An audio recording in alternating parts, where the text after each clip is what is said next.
Hello everyone, good day. How are you feeling today? I am Junvet Kwai Valiaspin, and now in this video we will be dealing and dwelling on the different sources, two books which encompasses the Philippine history, and it is the Torrentera and the Philippine source book. In this video you will also hear and see the different reflections that I have as I was reading the different articles and the different topics of these two books. And now, let me ask you a question.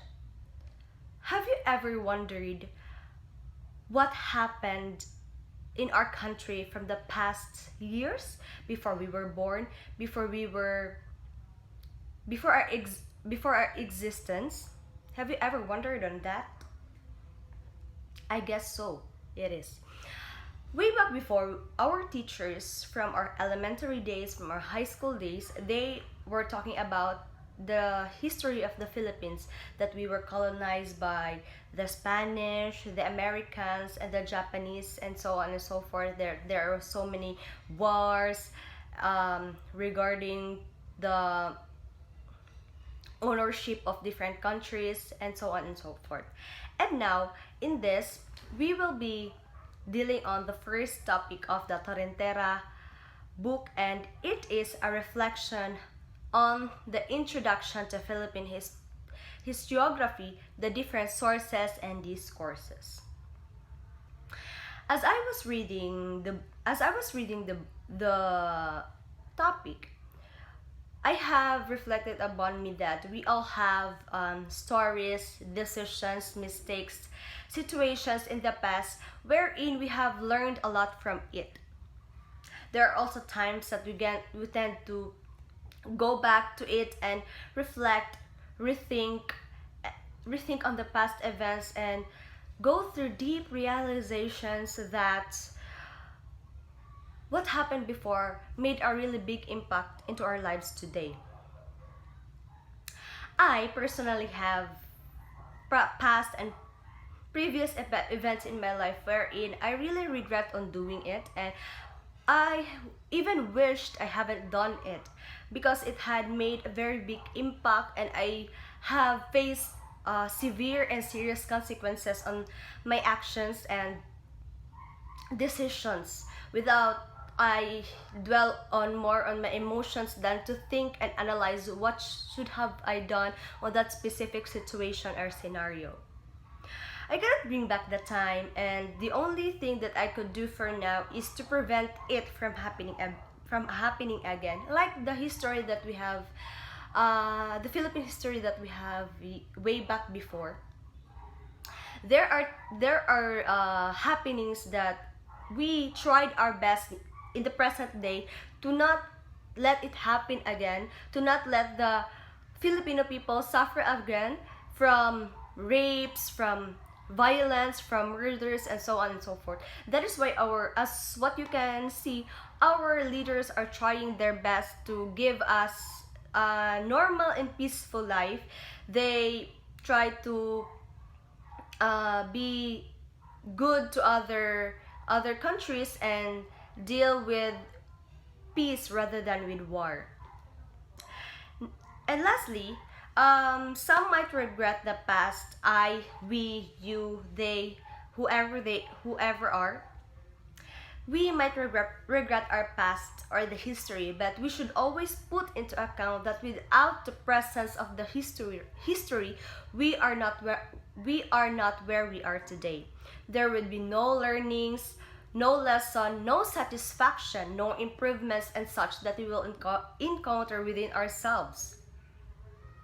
For me, that is why for me, past is very meaningful because it will serve as your guide to fully achieve what you want in life.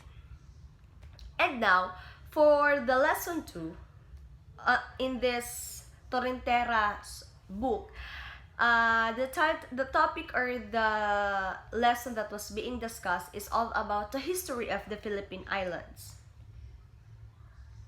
Now, way back before, we lived into several beliefs, traditions, and cultures, and as well as the origin of something, where it all began and how did it all go through the years have passed by.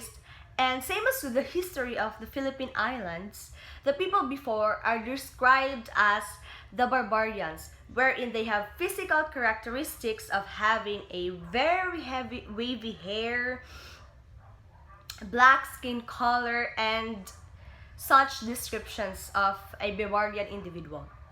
And also, during those times, inequality and injustice really prevails on it. As we can also observe nowadays, still there is an injustice and there is inequality between races and colors and religions. There are discrimination and such.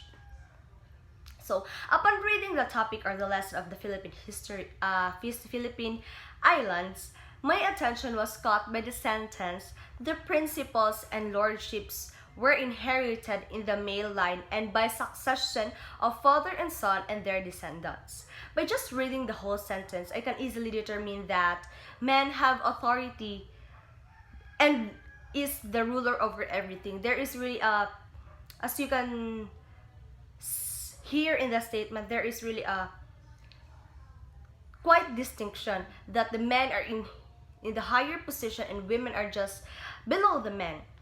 Nowadays, way back before, we can really attest and see that women are just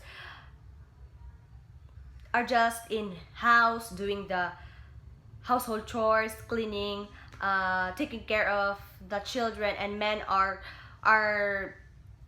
free to go, free to travel, free to work what they want, and etc. and etc. There is really a difference between the two roles, two gender roles.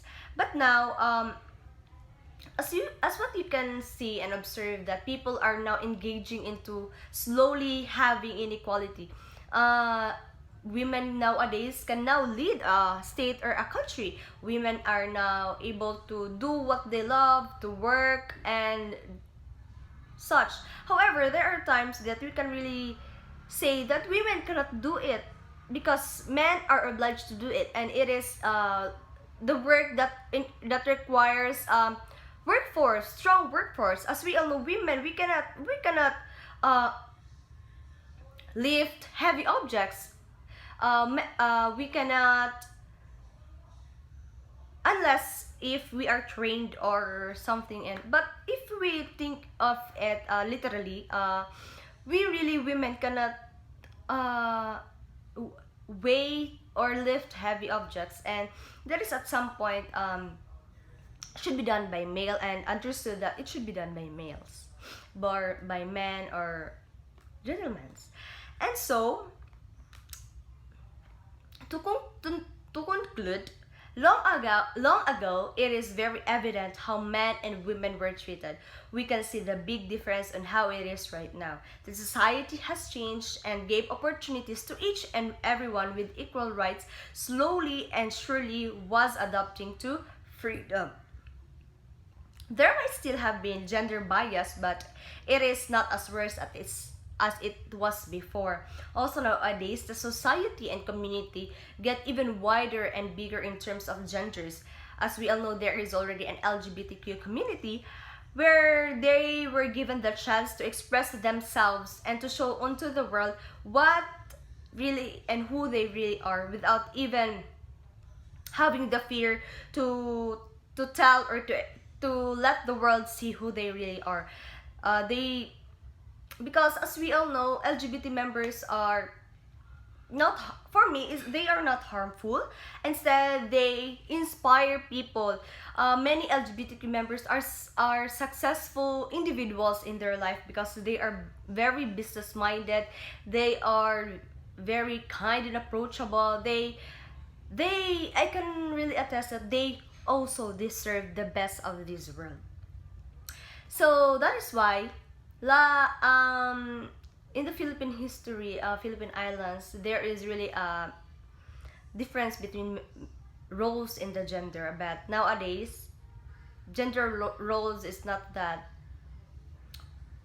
evident anymore, because both men women, young girls, young boys should do the things that are necessary.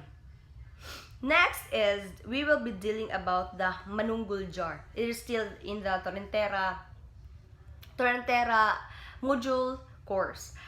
In the manunggul jar, we all of us, we have our culture and beliefs and traditions that we tend to follow.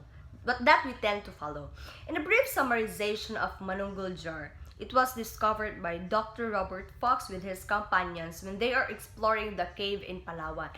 Dr. Robert Fox is a very familiar individual, right? Because he is the one who has discovered the Taong Tabon in Palawan way back a very long time ago. Then this jar, the manunggul jar, is composed of three parts. The boat driver, the two people with crossed arms around their chest, and the boat itself. The said jar is believed to be the journey of souls in the afterlife, that they are about to cross rivers or seas before finally arriving to their final destination. And that is why ancient people tend to praise the falls or other heavenly bodies and offers them food, because they believe that those souls of their beloved continued to guide them.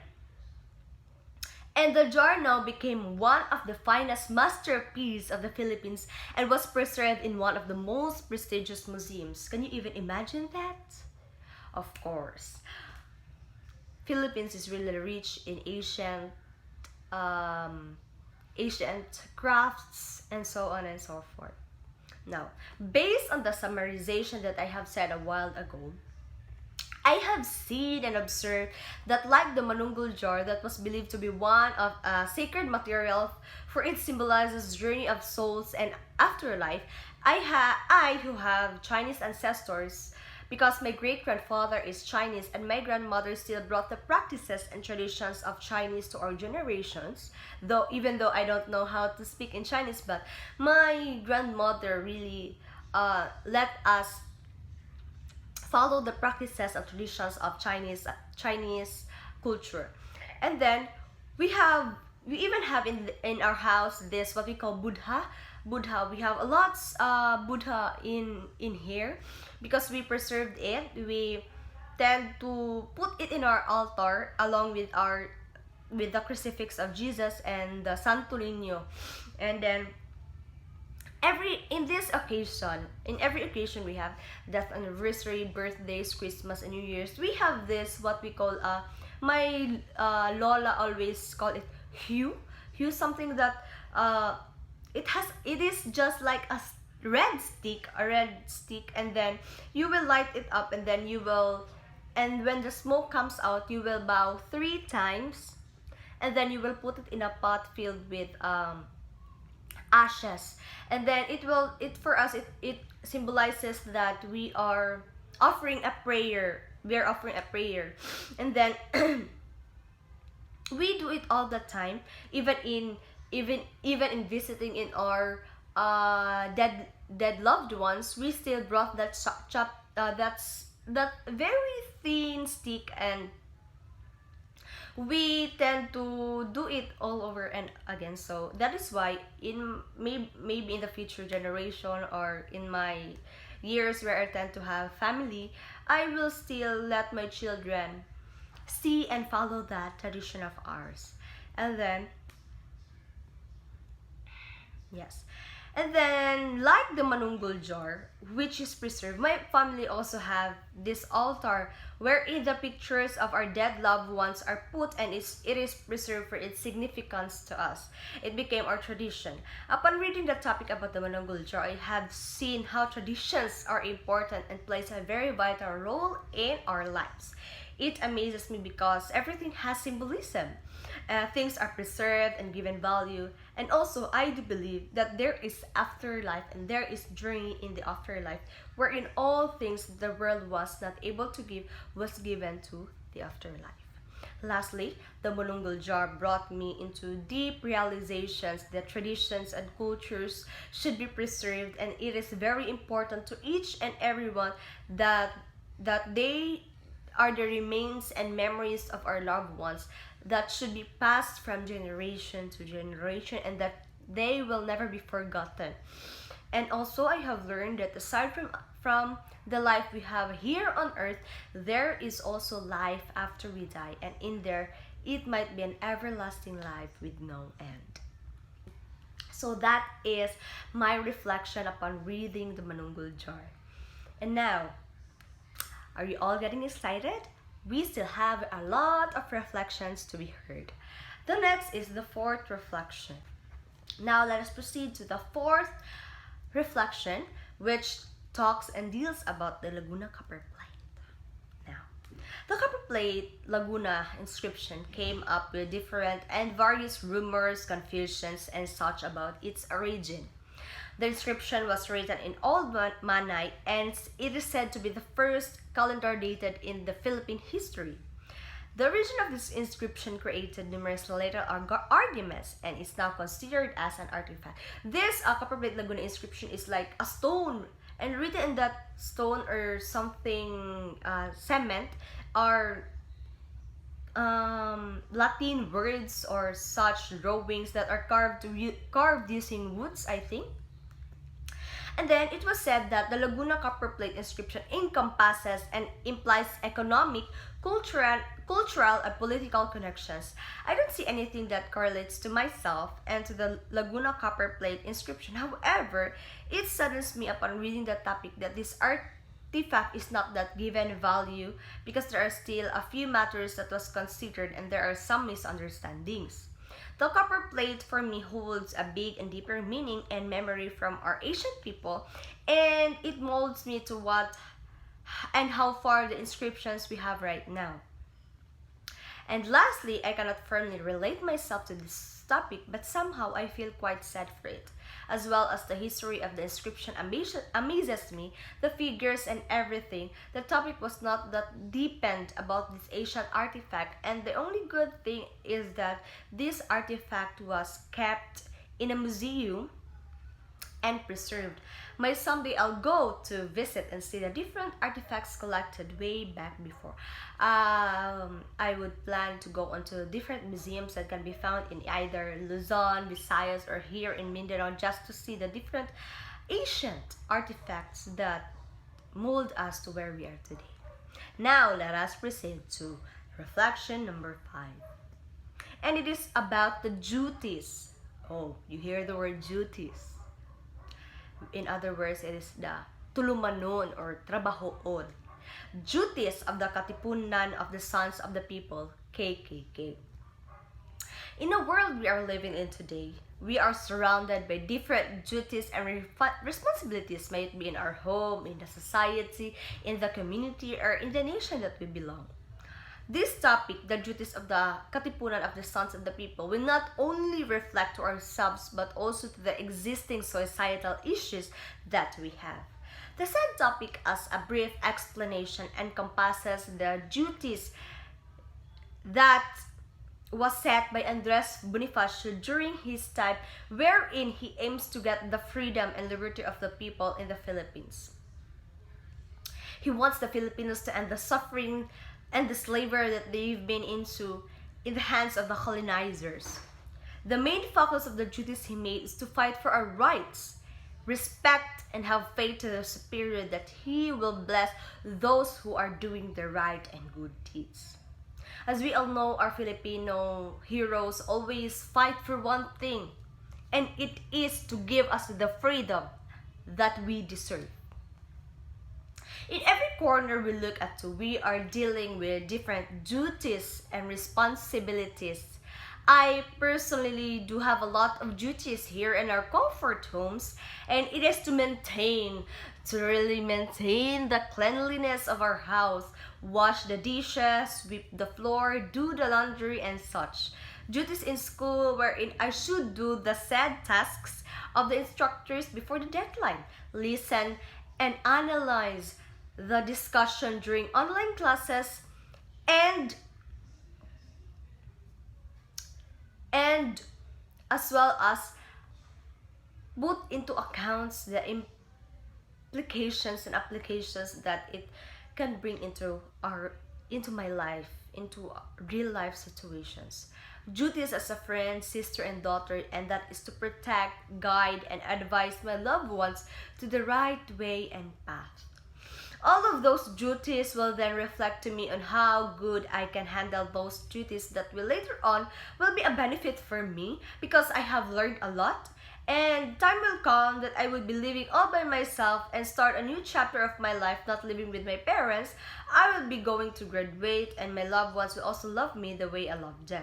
Those duties will give me lessons at the same time will be my strength. Those duties that I have will resort to an outcome wherein I will be satisfied and happy. On the side of the existing societal issues, I know that in every nation there are political leaders that have duties to accomplish, and it is to maintain the image of the place, to sustain the needs of the people, to enhance the economic growth of one's place, and such duties that they should face and achieve on their terms. However, some leaders are not true to their commitments to serve the society, to serve the nation, to serve the community. They are filled with dishonesty and unfaithfulness to their chosen path. That is why we are experiencing really severe corruption and other injustices in the hands of some leaders. People tend to neglect and ignore the crimes made by the politicians and even cover their wrongdoings, as what you can see. There are a lot, very many politicians that are covered. Their wrongdoings are covered. Their immoral doings are covered and remain good in the face of the people. My gosh, I even can't imagine how your conscience is working, that you are doing malicious deeds, you are doing bad deeds, and then you will face the people, you will face the crowd like nothing happened, that you are let them see that you are that good, that and without them having a look behind your back on what are you doing at the back of them. Yeah, really sorry, I really have this, sorry for the interruption, I have sneezing and cough. And then now let us proceed. But also, despite those bad leaders, are also leaders who are really doing their best to portray and show that people that they are really serving the nation and the people, and I really salute them. And one of the best leaders that I have really encountered is President Rodrigo Duterte. He is a very fine man, a man who does not see wealth, a man who really loves serving the poor, especially the poor, the people in Mindanao, because he is from Davao City and in Mindanao. And now, this societal issue could affect not only me but the generation we have now into the future generation. If the bad things will still continue to prevail than the good ones, then I cannot foresee what will happen in the next years to come. To conclude everything, duties and responsibilities as a person or an individual serving a nation or community, they should be committed to their duties and fulfill them as they can. I know that they're humans and they still fail and commit mistakes. However, those mistakes should be coped up and reflected. Duties may not be as easy to fulfill, but a person who is determined and willing to do his or her duties in her life or for the community, then nothing is really impossible to those who persevere and believe that they can do no matter what.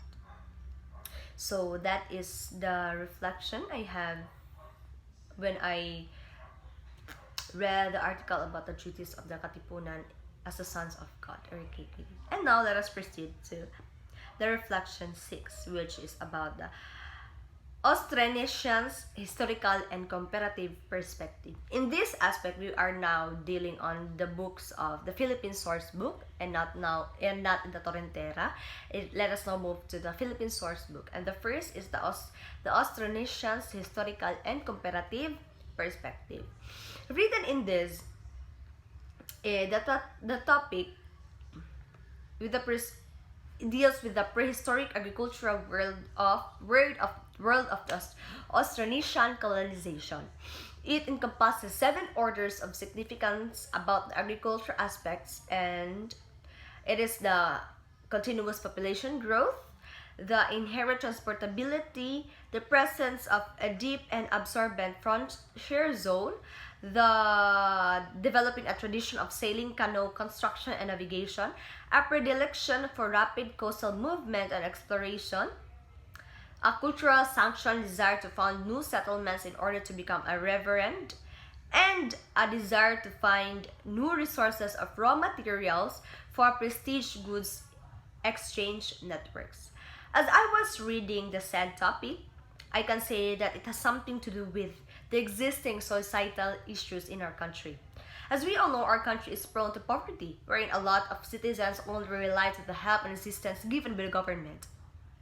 With the presence of poverty, it only means that there should be a huge consumption of agricultural resources.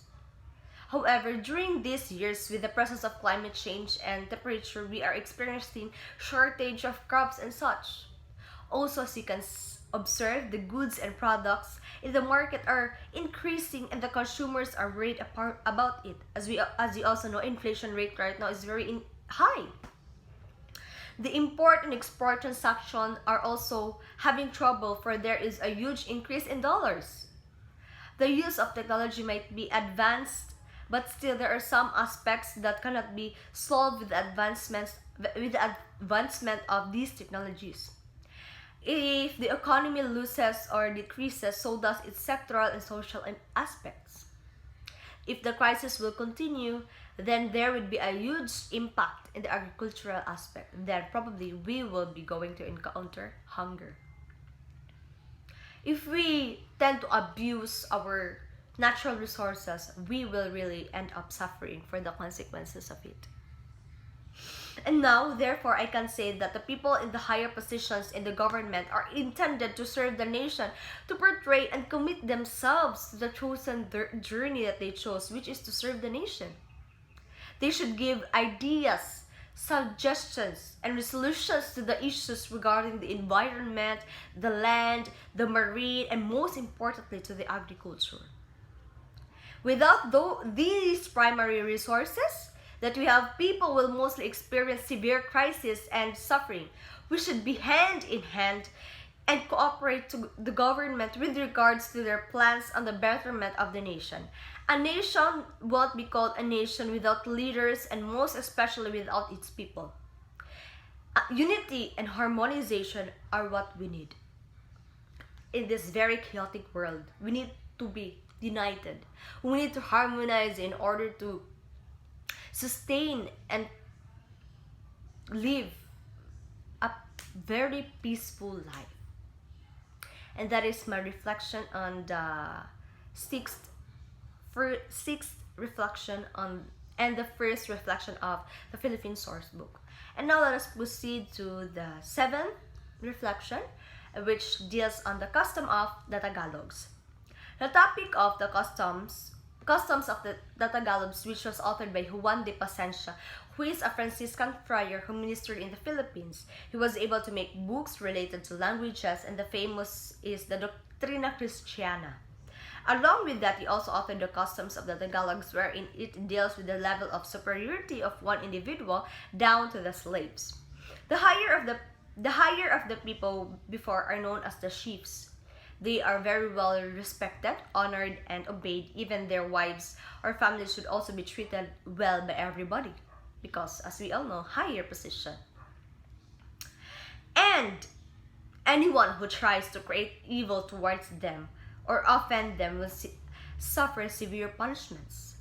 After the chiefs are what we call the Maharlika. They are the nobles. Next are the commoners, which is called the Aliping Namamahay, and the least of all are the slaves, which is called as the Aliping Gigilir. And the custom of the Tagalogs will give the people reading it an idea on different classification of life status before, which are somehow still followed nowadays. Only that it's much better for now because freedom and human rights is already existing. Now, way back before, we can already see and observe and notice on how unfair and how low-class people are being discriminated, degraded, and mistreated by those high-class individuals. They are not treated as humans, but rather than like animals.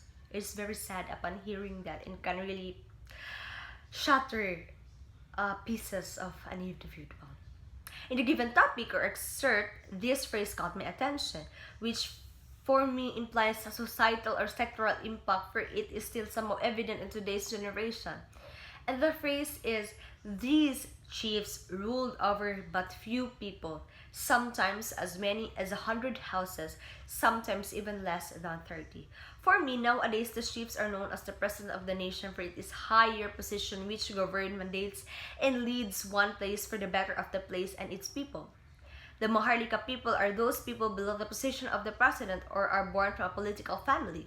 The Aliping Namamahay are those rich people living inside the nation, and the Aliping Gigilir are those people and are working in a very low position and very low salary. As what you can see, there are some similarities from before in today's generation. However, there are some rights, laws, and rules that are followed and implemented which encompasses to the rights of each and everyone despite of the position or status in life. But still, as you can observe, there are still people in that specific field who tend to degrade, who are boastful, who thinks that they are better than anyone, than any other, that they should be respected, and it depends on them if they should respect you. Our society is somehow chaotic. These attributes or cultures before is still present nowadays. But today's generation is much way better than before because people now can speak for themselves. Slowly, the leaders tend to be genuine, caring, respectful, loving, dedicated, and committed to serve for the nation and its people, and not put them into slavery, and instead tries their best to help them and lift themselves up and be better in life. Lastly, despite how powerful you are, you should be knowledgeable enough that respect must be shown to each and everyone without dealing off with the position they have in your life. Slowly and surely, the world is accepting and adopting the fact of equality, justice, and unity, and that is the best thing that we have in the world. And now, let us proceed to the 8th reflection paper. Reflection.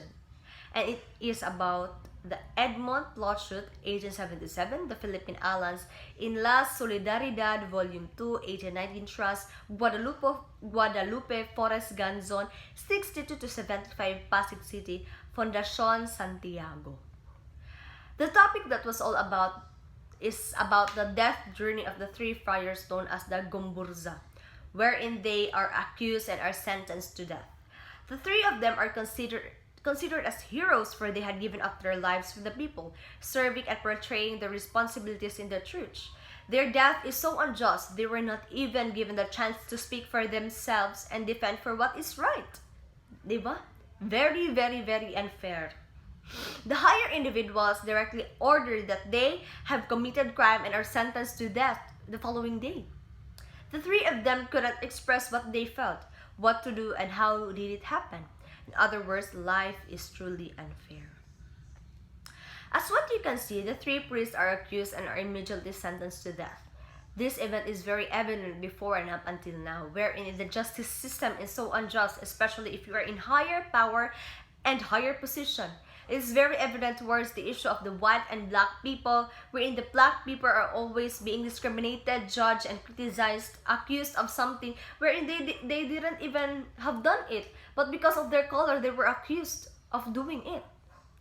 I even heard one of the black young man at a very young age, way back before, he was electrocuted because he is a black man. He is accused that he raped his two white neighbors. Young neighbors, because he is also a young man. And now, as years passed by, it was defended that the young boy didn't rape the 2 neighbors. We were not able to change or save the life of the young boy, but we were able to defend and clear his name that he did not rape them. As you can see, it is very heartbroken. It is really shattering that it is easy for our neighbors, our co-human, to accuse us of something that we haven't done, just because of their race, the color, the religions. And now, as a youth and student, I really feel the sadness and brokenness on those people who experience unjust justice. Things that we experience, the things that were experienced with the three priests are still really present nowadays. And there is still a gap between the rich and the poor. There is still unjust justice, inequality, killings, and such. A chaotic world filled with greedy and selfish people. And as a youth and student, I just want to encourage my generation and the future generation to be kind at all times. Because in the end, a kind person will still be kind despite everything. Just be kind. Because we don't know that that person is suffering or has been having a hard time in his life or in her life.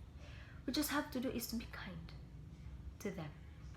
And now let us proceed to the 9th, which is the entitled as Andres Bonifacio, ang dapat mabatid na mga Tagalog. Happened in 1896. Ang dapat mabatid ng mga Tagalog was written by Andres Bonifacio, one of the Filipino heroes who made a katipunan fighting for the democracy and freedom of the people of the Philippines, especially to the Katagalugans. It was emphasized there that the Philippines is way much better before it was colonized by the Spaniards, for it was still rich in resources and the people are still able to live peacefully and to breathe without someone controlling them.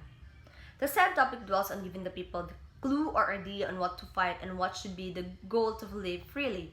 It serves as an eye-catcher to the Filipinos who still continues to be a slave to the Spaniards and let themselves be influenced by the power of the Spaniards. Based on the said topic, I personally have felt the same thing. Sometimes I want to aim freedom. I want to be independent, to be able to help the family, to enjoy life without someone controlling me, and I am not pressured of anything. It is not bad to aim for something for yourself. Yes, it is not. However, it is really difficult to stand on your own if you haven't finished any degree because the job qualifications are so high.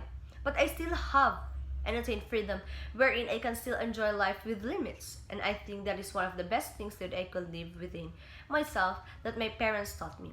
As a woman, I should be decent and responsible of the things that I should do, and I should be wise upon making decisions.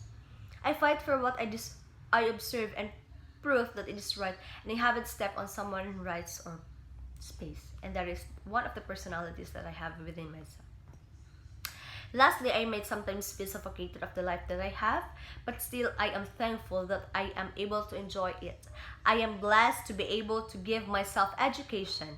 My parents gave me the freedom to hang out with my friends, to decide on my own, to pursue what I want and love, and the best thing is that they taught me to be disciplined, kind, and responsible.